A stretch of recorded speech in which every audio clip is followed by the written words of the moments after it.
Wake Up to Money from BBC 5 Live. Good morning. The US presidential race is ramping up. He's going to want to make it personal. He's going to want to get in the mosh pit.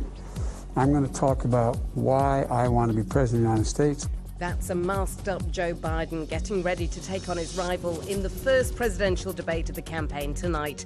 Over the coming days and weeks, Wake Up to Money will bring you all you need to know about the key election issues. We'll get insight from the stateside business world, starting with a look at the Democratic nominees' economic plans. This morning, I'll be joined by a former senior advisor to the White House. Danni is here from Wake Up to Money. We're going to be talking about what plans pubs and restaurants are going to be putting in place so we can all stand outside freezing with a pint this winter.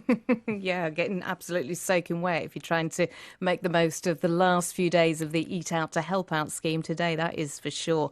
A lot of restaurants have spent a huge amount of money. A pub we were talking to this morning spent £40,000 upgrading their seating areas so that they can double the number of people that can be there.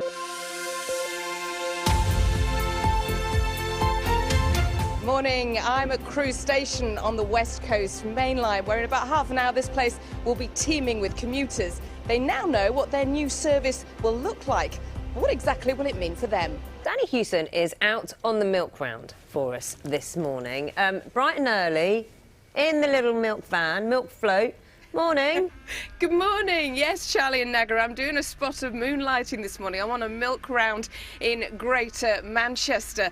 Now, I remember back in the 80s when it seemed that absolutely everybody used to get their milk delivered. But then, of course, there was a great big tail-off as we went to the supermarkets and we got our milk in those plastic containers. Our correspondent Danni Hewson has been speaking to businesses in Stoke-on-Trent. By tonight, most customers here will have swapped coffee for a pint, but the conversation will still be about Brexit. It doesn't matter where you go, people talk about Brexit. There are lots of people with lots and lots of views. What's incredible is we don't end up with the kind of anger we saw in the House of Commons yesterday in our pubs. It's impossible to know what flavour of Brexit will eventually flow out of the tank. But Stoke has dealt with the loss of its pits and the erosion of its pots. For many local businesses, weathering this seems doable.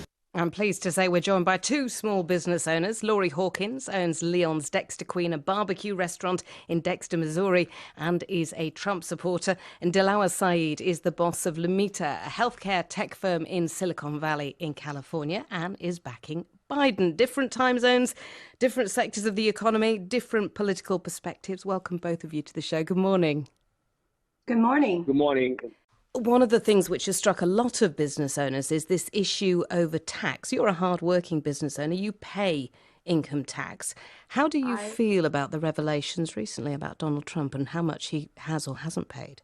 We take full advantage of every single legal tax deduction or credit available to me. The UK economy grew slightly in May, but it's still a grim picture overall, Danni. We can't get away from that, can we, despite this little uptick?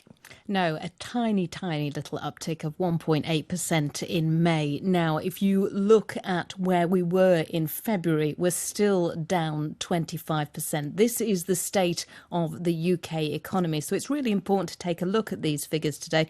A lot of economists thought it might grow by about 5% because we did see people being encouraged back to work on the 11th of May. So this incorporates sort of 2 weeks of the loosening of lockdown. Chancellor Rishi Sunak has said, look, today's figures